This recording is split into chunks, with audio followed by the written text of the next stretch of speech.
Fanny Alexis, and I will be hosting SEO 201.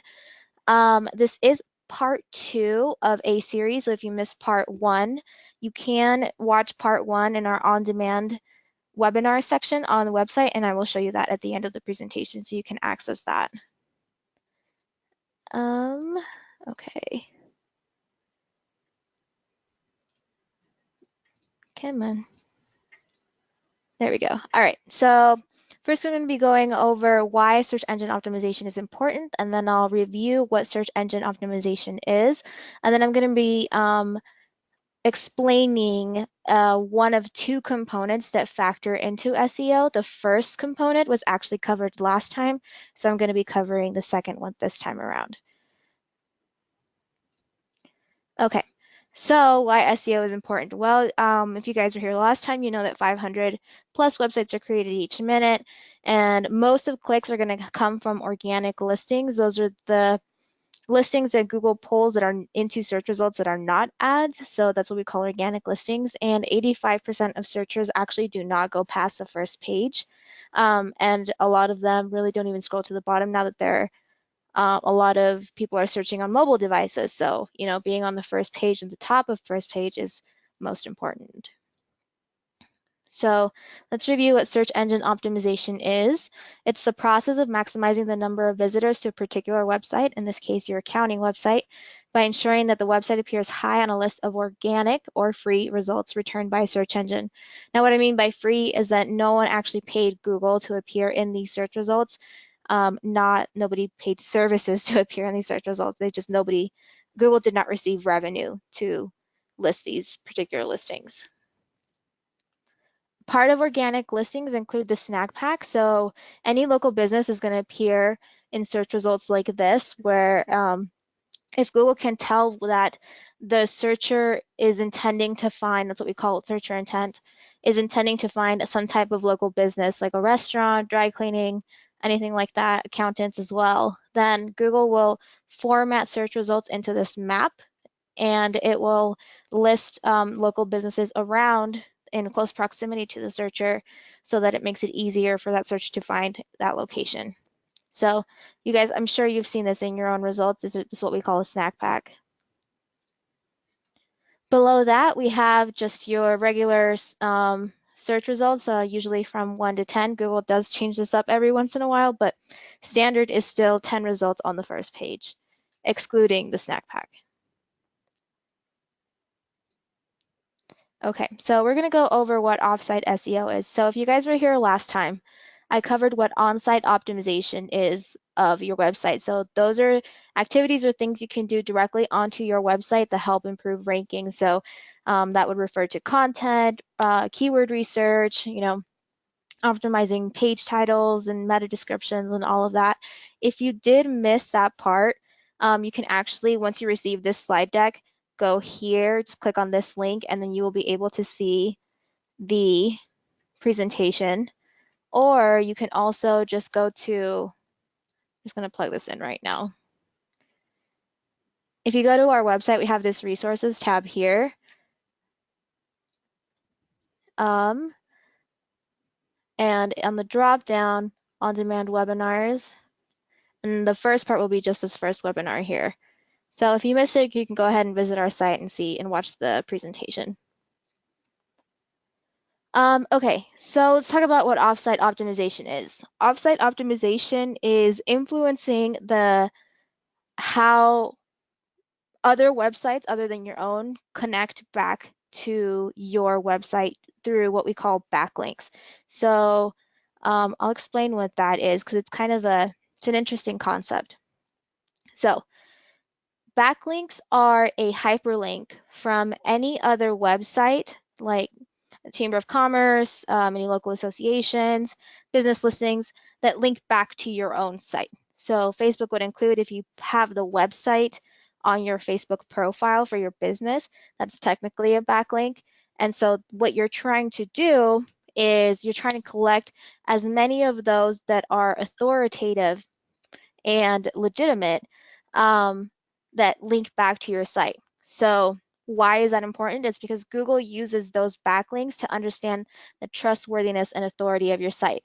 So you can think of these backlinks as like a job reference, right? If you, after you interview, the interview with your potential employer goes great and you feel really good about it, but the potential employer may still want to just cross-reference the information that you gave them. So they'll ask for references, right? So they'll call your references just to verify the information.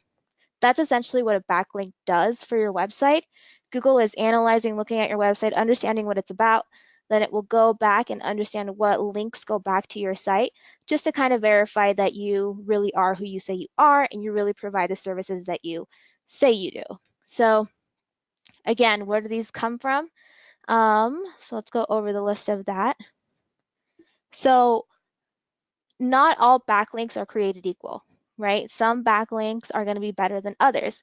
So anything that conveys that you are who you say you are with like the Chamber of Commerce, you are an accountant, you work for, an accounting, some kind of accounting conglomerate or just a local business of some sort, or if you volunteer in schools, or if you are an adjunct professor at a university part-time, those types of associations through hyperlinks can be tracked by Google. And those are the types of links that we call high quality links, because not just anyone can create those links and fake those. So one of the ways that a lot of people used to fake a lot SEO rankings, not so much anymore, it's a lot harder now, but would be through what we call link farms. So people would create these like giant directories with just a bunch of links pointing to other websites that point to a bunch of other websites that eventually pointed to their own. And because Google used to rely on the quantity, not necessarily the quality, then that's what mattered. And so people would just create a bunch of spammy links to boost their own rankings. That doesn't work anymore. Don't try it. It'll get you in trouble. But I'm just trying to convey that Google will now understands that some links, say if you have a link pointing from a university page to your website for whatever reason, they're going to understand that that's legitimate, right? Because you have a relationship with that university, you probably know what you're talking about, so they're going to give you authority based on that.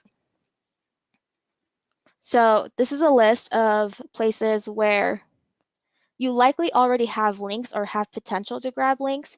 So your local Chamber of Commerce, the BBB, local schools, like I said, nonprofits, really any of these are going to be great.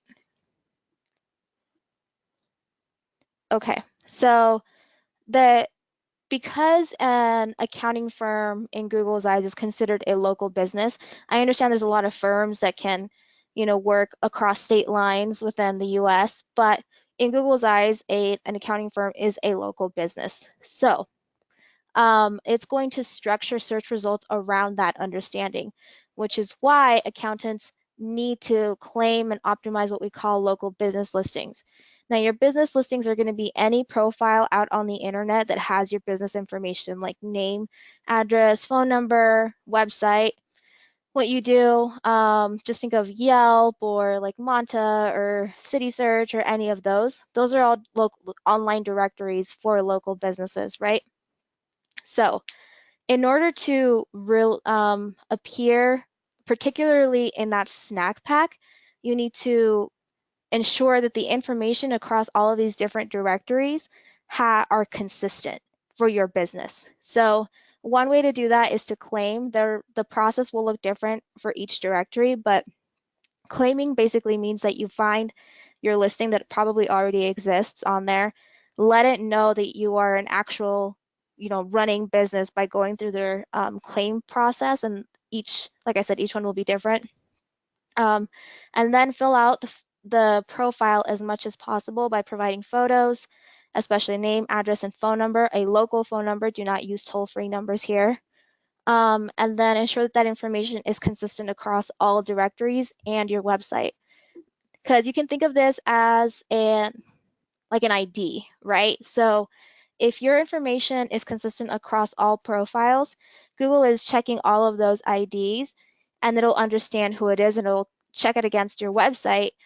And if it's really clear on who you are, then it'll likely present you high in that snack pack or within first three results.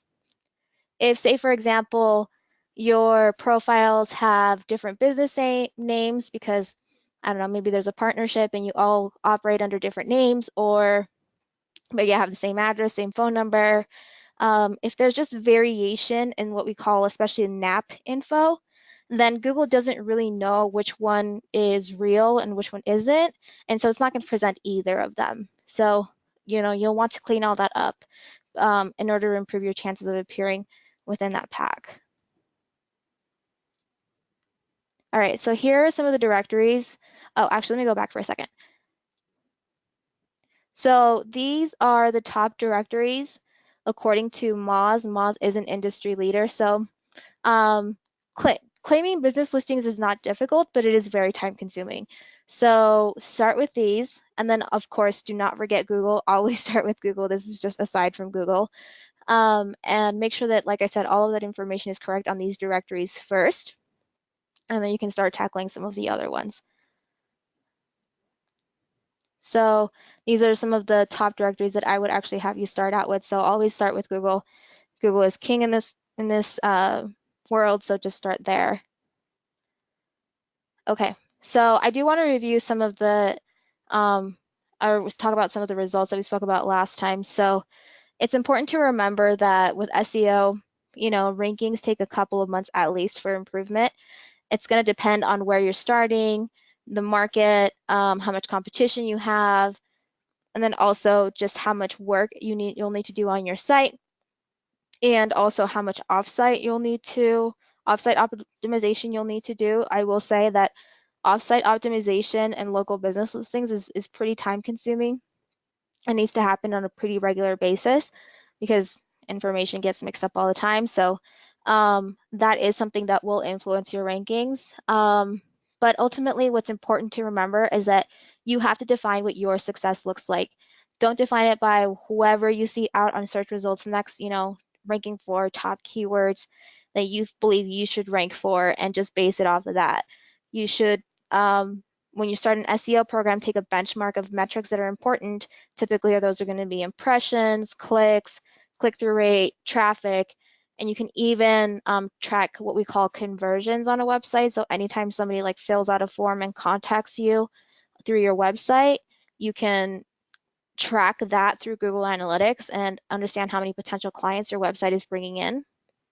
So start there, and then from there, understand how much is coming in from organic traffic and grow that.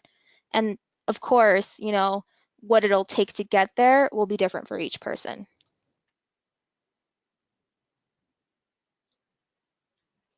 Okay, so I do just want to review some of these things. SEO does work gradual, like I just explained. It has two parts, on-site and off-site optimization.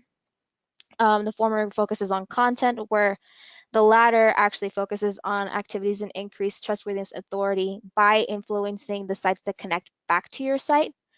And then part of offsite optimization basically means you are attracting links from other websites, a lot of different sources that increase trustworthiness and authority. And of course, if you guys have any questions, not just about SEO, but just general website design, PPC, social media, really anything that refers to marketing, feel free to reach out either by our website or through the phone number on your screen. Okay, so I'm actually going to see if there are any questions.